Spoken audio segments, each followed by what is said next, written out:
तो आज हम स्टार्ट करेंगे अपने क्वेश्चन नंबर 31 से क्वेश्चन नंबर 30 तक के सारे सॉल्यूशंस जो हैं आपको एससी वर्मा बुक प्लेलिस्ट में मिल जाएंगे।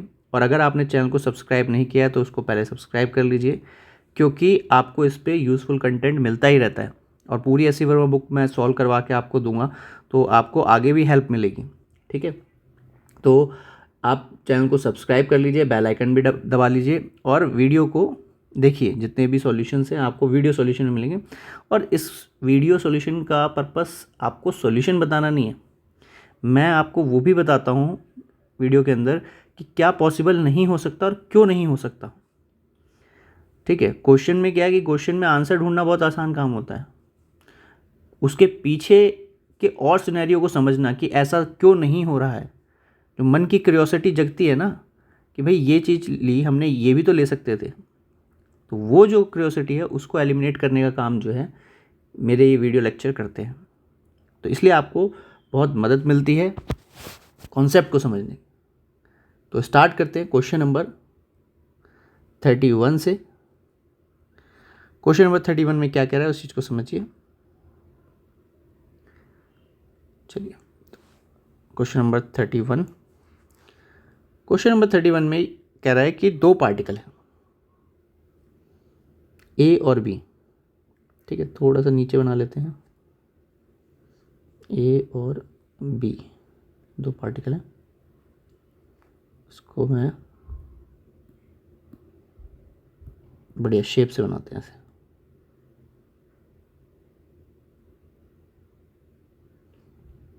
यहाँ पर रख दीजिए ए पार्टिकल को, यहाँ रखिए बी पार्टिकल को। इसके ऊपर चार्ज क्यू है, इसके ऊपर भी चार्ज क्यू है, इनका डिस्टेंस डी है। Where should be the particle, छोटा वाला क्यू प्लेस करें on the perpendicular bisector A B so that it experience maximum force. इस ए बी के परपेंडिकुलर बाइसेक्टर पर एक छोटे वाले चार्ज को प्लेस करना है। ठीक है, तो कहाँ प्लेस करें, तो हम लेट कर लेते हैं कि हम एक्स डिस्टेंस दूरी पे प्लेस करेंगे छोटे वाले क्यू को। ठीक है, तो तीनों चार्ज को प्लेस कर दिए। क्वेश्चन ये है कि कहाँ प्लेस करें सो दैट कि फोर्स जो हो वो मैक्सिमम हो,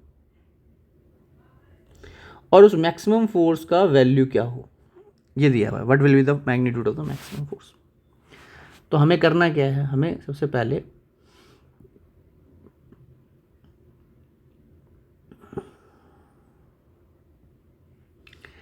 ये वाला इस पर ऐसे फोर्स लगाएगा, इस वाले पर, है ना, और ये वाला इस पर ऐसे फोर्स लगाएगा। यहां तक तो बात क्लियर हो गई कि भाई ये फोर्स कैसे लग रहे हैं। इस वाले चार्ज ने, ए चार्ज ने छोटे वाले क्यू पे इधर फोर्स लगाया और बी वाले ने इधर फोर्स लगाया। अगर मैं यहां से एक रेफरेंस लाइन कट करूं तो ये एंगल अगर थीटा है तो ये एंगल भी थीटा होगा। ये एंगल अगर थीटा लेट करूंगा तो ये एंगल भी थीटा हो जाएगा।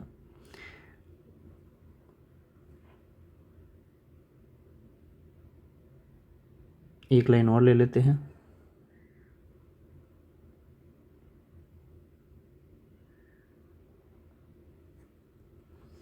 अब आप देखिए कि अगर मैं इस फोर्स को रिजॉल्व करूं तो ये बन जाएगा एफ का साइन थीटा और ये बन जाएगा एफ का कॉस थीटा।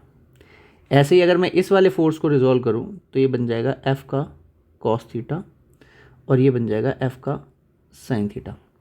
अब मैंने ये फोर्स भी एफ लेट किया, ये भी एफ लेट किया, क्यों? क्योंकि देखो यहाँ पर चार्ज सेम है दोनों, इधर भी चार्ज सेम है, यहाँ पर डिस्टेंस भी सेम है, तो इसका मतलब ये तो बात क्लियर है कि दोनों सेम मैग्नीट्यूड के फोर्स लगने वाले हैं। क्लियर होगी बात यहाँ तक। अब ये दोनों फोर्स जो होंगे एक दूसरे को कैंसिल आउट कर देंगे और इन दोनों का सम जो होगा हमें नेट फोर्स बताएगा। तो net force is nothing but 2f sine theta which is equal to 2 into F. F का वैल्यू कितना है, तो K Q by R square. Sine theta कितना है, तो साइन थीटा है x और ये d/2। वैसे तो आर आ जाएगा √d²/4 + x²। तो x अपॉन आर, इसको मैं कैसे लिख सकता हूँ? तो अगर इसको लिखना है मुझे तो मैं आर का वैल्यू पुट कर देता हूँ। आर का वैल्यू है d²/4 + x² की पावर 3/2, है ना। इसको ऐसे लिखा जा सकता है। अब हम बात करते हैं, ये तो हो गया मेरा force as a function of x। तो अब मेरे पास force as a function of x आ गया, तो मुझे मैक्सिमम फोर्स निकालने के लिए इसको क्या करना पड़ेगा? डिफरेंशिएट करना पड़ेगा।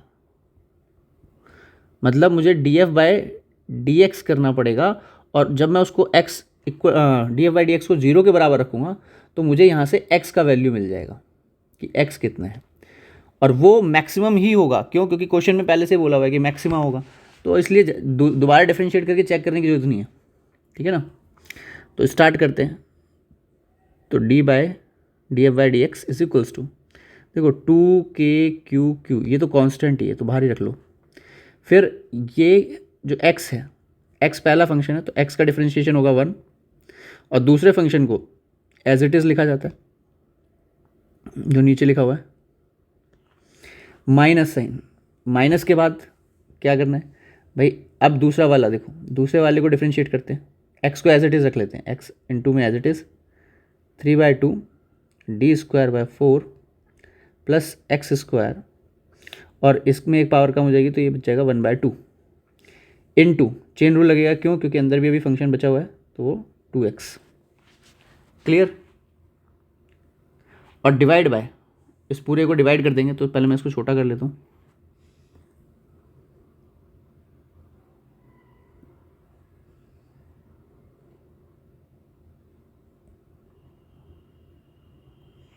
ये कुछ इस तरीके के दिखेगा आपको। डिवाइड बाय जो नीचे लिखा है उसका स्क्वायर, तो क्यूब बच जाएगा। अब आप देखो, अगर तो ये वाली टर्म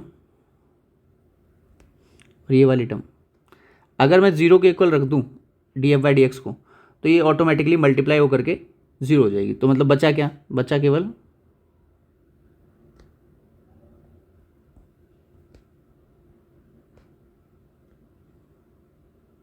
इस 2 से इस 2 को भी कैंसिल कर दीजिए।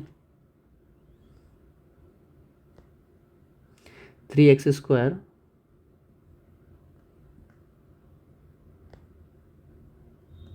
(1/2). अब अगर ये 0 के, तो मैं इसको इस तरफ अगर ले जाऊंगा तो ये दोनों इक्वल हो जाएंगे।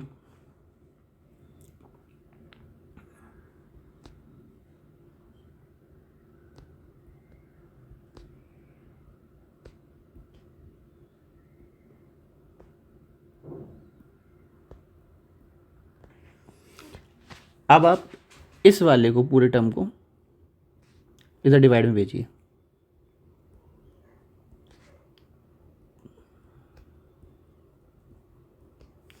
तो ये 3/2 - 1/2, तो कितना बचेगा? 2/2, 2/2 1 हो गया, तो यही रह जाएगा केवल। अब आप x² को इधर भेज दीजिए, तो यहाँ रह गया 2x² d²/4, तो ये आ जाएगा d/2√2। तो ये तो हो गया हमारा x। फोर्स मैक्सिमम के लिए हमें वैल्यू पुट करनी है इसके अंदर, जो हमारे पास वैल्यू थी फोर्स की, दैट इज 2k/q, x का वैल्यू है d/2√2 डिवाइडेड बाय d² + 4, और x² का वैल्यू है d²/8। यहाँ से निकालिए मैंने, ठीक है। इसका वैल्यू हो जाएगा, और इसकी पावर 3/2। तो अब आगे इसको फर्दर सॉल्व करेंगे तो ये 2 से ये 2 कैंसिल कर देते हैं। k/q/d और √2 तो बाहर है ही, इनटू में इसको अगर मैं ऐड करूं तो ये बन जाएगा 2 और 1 3,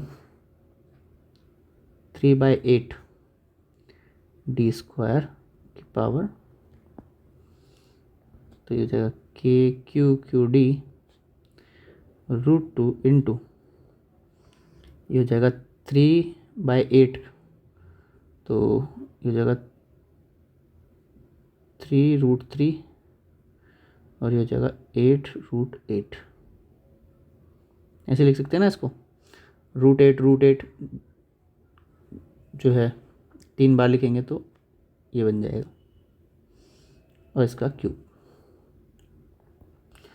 तो ये हो गया KQ, एक D से एक A स्क्वायर आ जाएगा कैंसिल, तो ये बचेगा √2 × 3√3 और डिवाइड बाय 8 × 2√2 × D स्क्वायर। तो एक रूट से एक √2 कैंसिल कर दीजिए, ऊपर आ जाएगा 16 और नीचे आ जाएगा 3√3 KQ/D स्क्वायर। इसको अगर आप 4πε0 में लिखना चाहें तो उसमें भी कन्वर्ट करके लिख सकते हो ऐसे।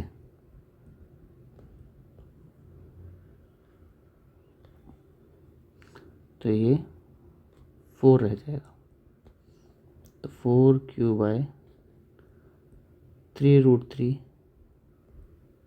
D square, this is the maximum value of force. Clear?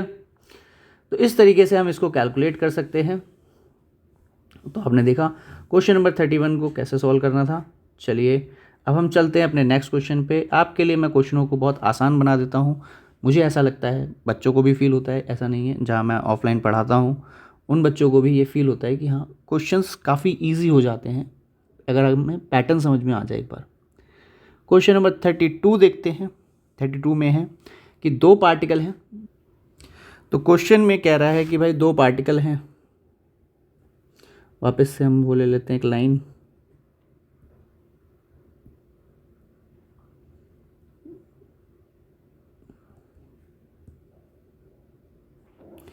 और इस लाइन पर आपने जो है एज्यूम करना है क्या है, particle charge carrying Q and Q, total distance वापस से वही D, a particle of mass M and charge Q is kept at the middle of the point.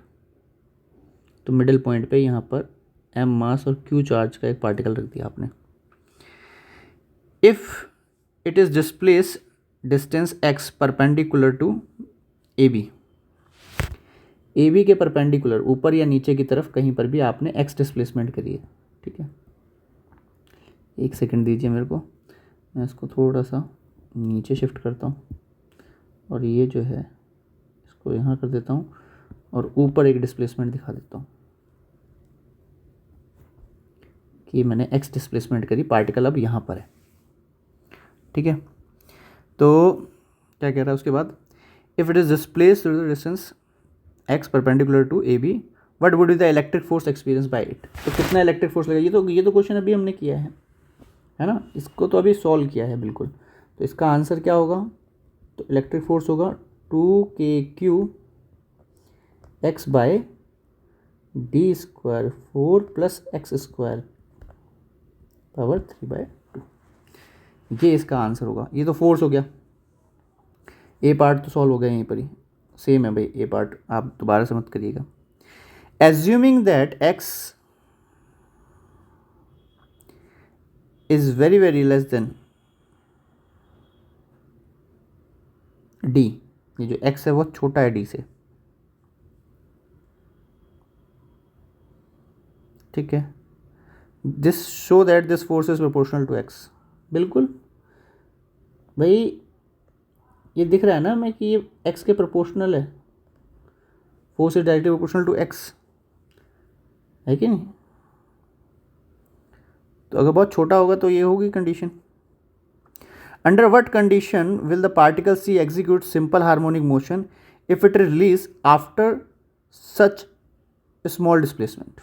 Okay, कह रहा है किस कंडीशन पर ये पार्टिकल एसएचएम करेगा, मतलब ये समझिए कि जैसे मेरा पार्टिकल यहाँ पे था, ये ए पोजीशन है, तो ये यहाँ पर मैं डिस्प्लेस करा के ले गया ए पोजीशन पे, अब ये वापस लौटे, फिर ये वापस लौटे, फिर ये ऐसे चलता रहे, तो ये क्या होगा, ये एक सिंपल हार्मोनिक मोशन हो जाएगा, है ना। सिंपल हार्मोनिक है कि नहीं है ये तो पता नहीं, पर पीरियोडिक मोशन तो हो ही जाएगा। सिंपल हार्मोनिक के लिए तो हम कंडीशन चेक करते हैं, पहले बताता हूँ क्या कंडीशन होती है। ये जो है ना, force is directly proportional to displacement, ये कंडीशन होती है फॉर सिंपल हार्मोनिक मोशन। कि सिंपल हार्मोनिक मोशन जब भी होगा जब force directly proportional to displacement होगा और वो force always towards the mean position होगा। तो अभी ये जो है टुवर्ड्स मीन पोजीशन नहीं है। क्यों नहीं है वो समझते हैं। क्योंकि ये जो पार्टिकल था अभी इसका नेचर डिफाइन नहीं हुआ। अगर ये पॉजिटिव चार्ज पार्टिकल है तो ये कभी वापस नहीं लौटेगा, सिंपल हार्मोनिक मोशन हो ही नहीं सकता। क्यों? क्योंकि हमने देखा था ये नेट रिजल्टेंट फोर्स किधर आ रहा था इसका, इस डायरेक्शन में। ये सिंपल हार्मोनिक मोशन जब ही बनेगा जब इस चार्ज के ऊपर नेगेटिव वैल्यू आ जाए। तो जो उसने कंडीशन पूछी है कि क्या कंडीशन हो, तो कंडीशन ये हो कि जो चार्ज क्यू है, ठीक है, वो हमारा नेगेटिव होना चाहिए, तो ये इसको अट्रैक्ट करेगा, है ना। अब ये इसको अट्रैक्ट करेगा तो ये इधर मीन पोजीशन की तरफ अपने वापस चलेगा। और जैसे ही ये अपने इनर्शिया के चलते, क्योंकि इसके पास मास है, तो इनर्शिया के चलते इधर आ जाएगा, है ना। और फिर से ये अट्रैक्टिव फील करेगा तो ये उस तरफ जाएगा। तो ये सिंपल हार्मोनिक मोशन परफॉर्म करेगा इस लाइन पर। आप समझ में आया? और सिंपल हार्मोनिक मोशन जब भी हो सकता है जब डिस्प्लेसमेंट जो बहुत छोटी हो, मतलब ऐसा नहीं कि आपने बड़ा सा एक्स डिस्प्लेस कर दिया, वो नहीं, बिल्कुल छोटा सा डिस्प्लेसमेंट। जैसे मान लीजिए ये था आपका, तो आप यहाँ पर लेकर के आए बस। इसीलिए कंडीशन ली हुई है कि x is very very greater than D, नहीं तो सिंपल हार्मोनिक मोशन ही नहीं हो पाएगा। ठीक है ना। तो सिंपल हार्मोनिक मोशन के लिए सिंपल सी कंडीशन होती है कि फोर्स, आपका जो फोर्स का फंक्शन है वो डिस्प्लेसमेंट के प्रोपोर्शनल आ जाए, और जो आपका फोर्स है या ये कहें कि एक्सेलरेशन है वो always towards the mean position होनी चाहिए। ठीक है, तो उसे रीस्टोरिंग फोर्स कह सकते हैं। अब यहाँ तक तो हमने सॉल्व कर लिया। इसका डी पार्ट ये कह रहा है कि भाई अगर ऐसा है तो अपना टाइम पीरियड निकाल के दिखाओ। तो निकाल देंगे, इसमें क्या दिक्कत है, बड़ा आसान है ये तो काम। भाई फोर्स, सेंट्रीपिटल फोर्स क्या होता है, या एसएचएम में फोर्स का इक्वेशन क्या होता है, ये एम ओमेगा स्क्वायर एक्स। हमारा फोर्स क्या है, हमारा फोर्स है 2kq x upon d square 4x² by 2। अब हमें यह भी पता है कि x जो है वो बहुत क्या है, छोटा है d के कंपैरिजन में। तो मैं x² को नेग्लेक्ट कर सकता हूं डिनोमिनेटर में से, तो क्या बच जाएगा, kqx d²/4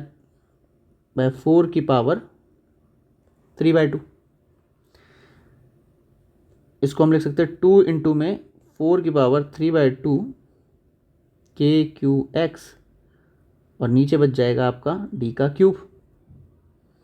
इसको क्या लिखा जा सकता है, इसको लिखा जा सकता है √4 इंटू √4, सॉरी √4 4 बन जाएगा ये। इसको क्या लिखा जा सकता है, इसको और सॉल्व करोगे तो 2 बन जाएगा, तो 2 4 4 और 16, तो इसको लिख सकते हैं हम 16 सीधे, कि हो गया 16kqx/d³। फर्दर सॉल्व करेंगे तो क्या लिखा जा सकता है, तो 16 और ये 4πε0 kqx/d³, तो इससे कैंसिल आउट हो जाएगा, 4 रह जाएगा। तो ये हो गया 4, के हटा दो यहाँ से, के हटा देते हैं,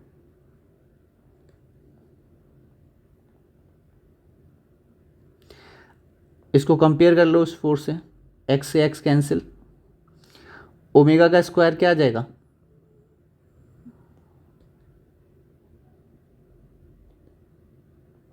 ये। अब इससे ओमेगा आ जाएगा, और फिजिक्स में अगर मुझे ओमेगा पता हो तो मैं किसी का भी टाइम पीरियड बता सकता हूँ, t = 2π/ω होता है। तो answer is 2π√m πε0 d³ / 4qq। अब चाहो तो आप इस 2 को भी अंदर ले सकते हो, मर्जी है आपकी। ये इसका टाइम पीरियड हो जाएगा। क्लियर? तो बड़ा आसान था इसका टाइम पीरियड फाइंड आउट करना। टाइम पीरियड कभी भी आपको फाइंड आउट करना हो ऐसे केस में, तो हमेशा सबसे पहले आप फोर्स निकालिए और ये प्रूफ कर दीजिए कि फोर्स डिस्प्लेसमेंट के प्रोपोर्शनल है। उसके बाद m⍵² x की इक्वेशन का आप इस्तेमाल करेंगे, जो कि SHM इक्वेशन है। ठीक है, तो SHM के फोर्स की इक्वेशन को आप कंपेयर करके ओमेगा निकाल लेंगे, और ओमेगा से आप टाइम पीरियड निकाल देंगे। आई होप आपको ये क्वेश्चन समझ में आया होगा। क्वेश्चन नंबर 32 काफ़ी इंटरेस्टिंग क्वेश्चन था। 33 में क्या कह रहा है, repeat the previous problem if the particle is displaced through the distance x along the AB। Same यही टास्क करना है दोबारा से क्वेश्चन नंबर 33 में।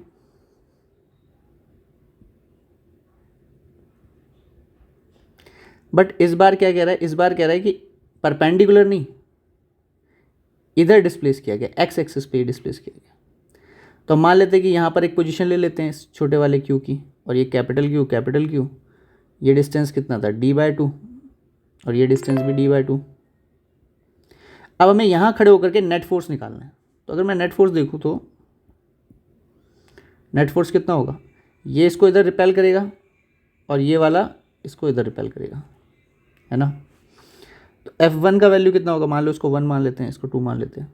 तो F1 का वैल्यू कितना होगा, KQ divided by d/2 plus x का होल स्क्वायर। और F2 कितना होगा, तो KQ divided by d/2 minus x का होल स्क्वायर। एफ नेट कितना होगा, तो एफ नेट एक दूसरे को कैंसिल आउट कर रहे हैं, तो KQ, देखो ये छोटा वाला है तो हम पहले रख रहे हैं इसको, F2 को।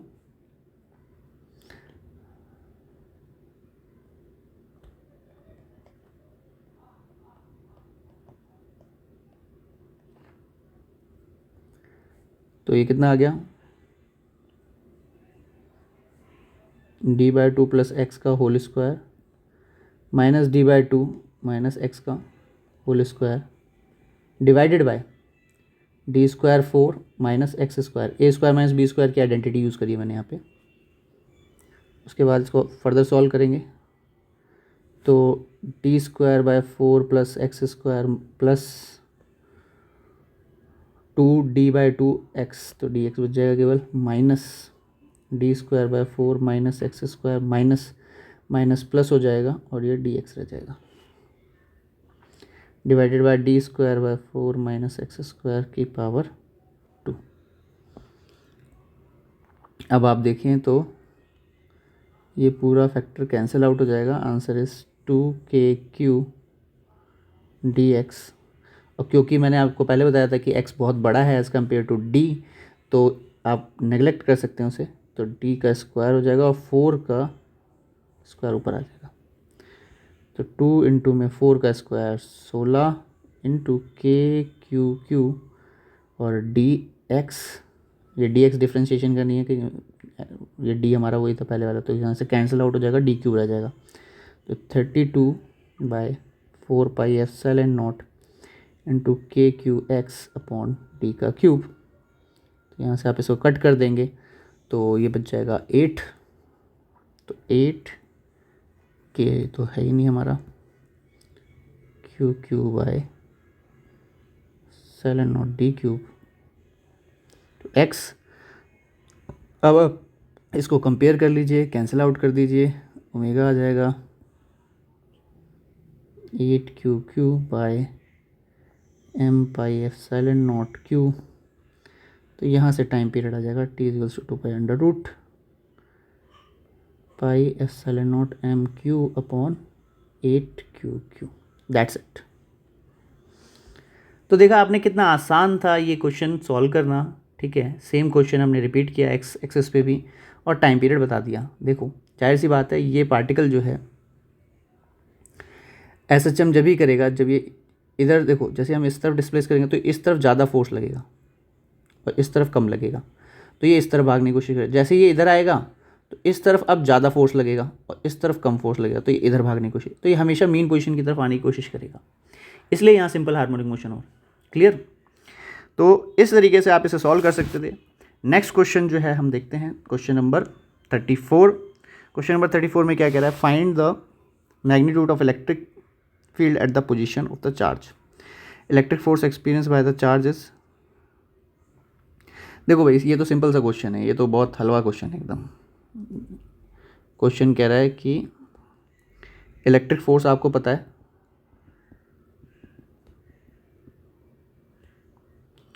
और चार्ज आपको पता है, कह रहा फील्ड कितनी होगी, तो इलेक्ट्रिक फील्ड किसी पोजीशन पे कितनी होगी, तो फोर्स डिवाइडेड बाय चार्ज। तो भाई ये तो तुम खुद भी कर सकते हो ना, यहाँ पे वैल्यू पुट कर देना, आंसर निकाल लेना। चलो मैं ही निकाल देता हूँ, ये तो बहुत छोटा सा है, इसमें क्या ही दिमाग लगाओगे। 1.5 किलो न्यूटन पर कूलम। चलिए क्वेश्चन नंबर 35 की तरफ चलते हैं। क्वेश्चन नंबर 35 क्या कह रहा है उसको समझते हैं।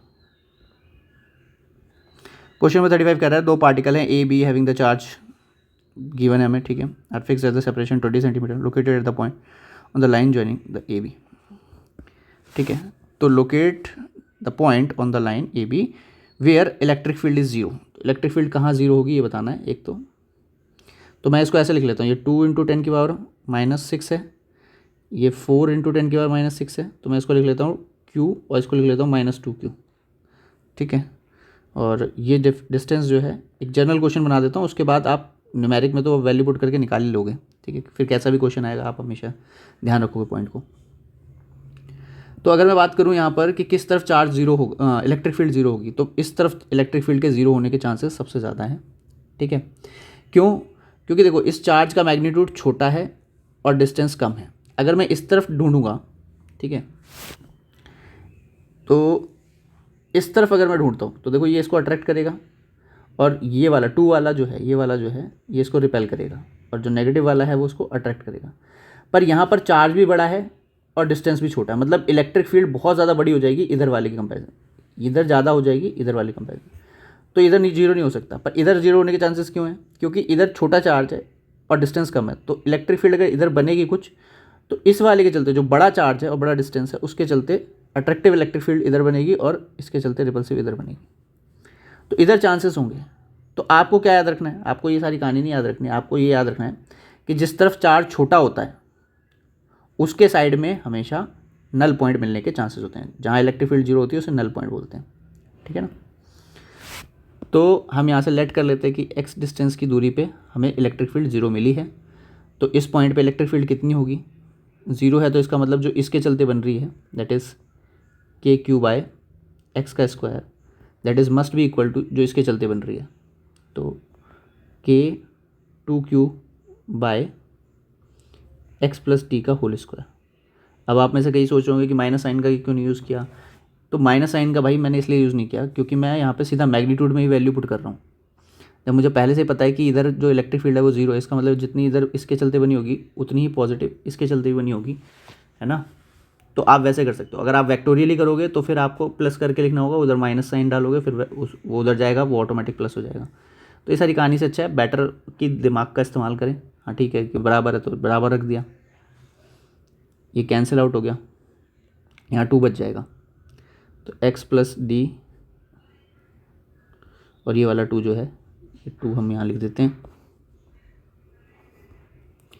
तो हो जाएगा 1 + d/x = √2। तो d/x is nothing but √2 - 1, x is nothing but, इसको अगर आप रैशनलाइज करना चाहें तो रैशनलाइज भी कर सकते हो, रैशनलाइज करके कुछ ऐसा आ जाता है। तो ये हमारा आंसर हो गया ए पार्ट का। बी पार्ट क्या कह रहा है? Electric potential is zero. देखो इलेक्ट्रिक फील्ड वेक्टर क्वांटिटी है तो वो यहाँ पर नहीं जीरो हो पाती कभी भी। क्यों नहीं हो पाती? क्योंकि ये इसको अट्रैक्ट करता -4 वाला और 2 वाला रिपेल करता। पर पोटेंशियल जो होता है वो स्केलर क्वांटिटी है, तो 2 वाले के चलते इस पॉइंट पर, मैं दूसरा कलर ले लेता हूँ एक,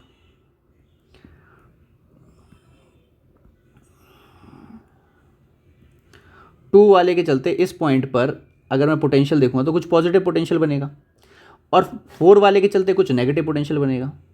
अगर डिस्टेंस दूर है तो यहाँ का पोटेंशियल कम होगा, यहाँ का पोटेंशियल ज़्यादा होगा, 2 वाले का पोटेंशियल ज़्यादा होगा क्योंकि डिस्टेंस छोटा है वहाँ पे।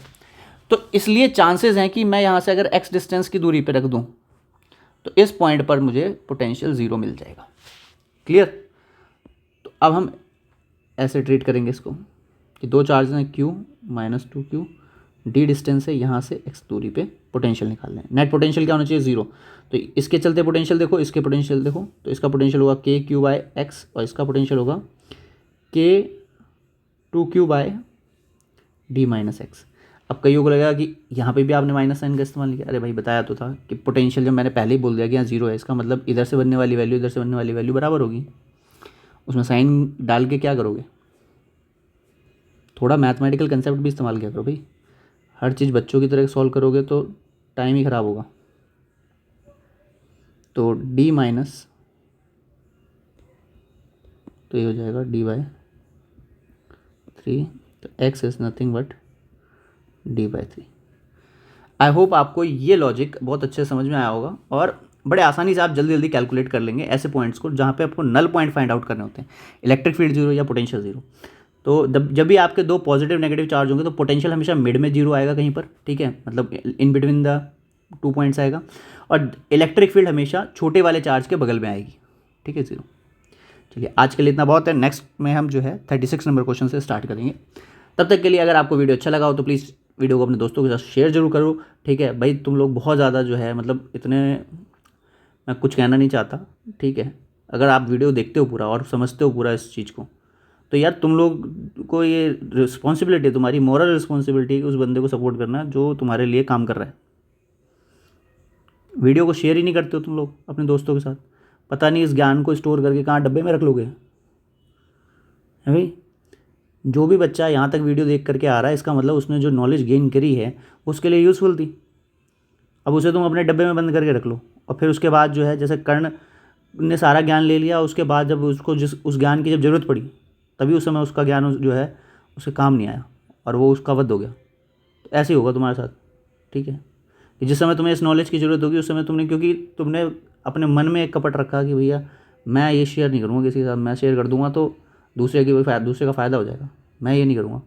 तो बेटा ध्यान रखना कि उस दिन तुम्हारे को जिस समय इसकी सबसे ज़्यादा ज़रूरत होगी उस दिन तुम्हारे काम नहीं आएगा। ध्यान रखना है बेटा। चलो ठीक है, बाय बाय।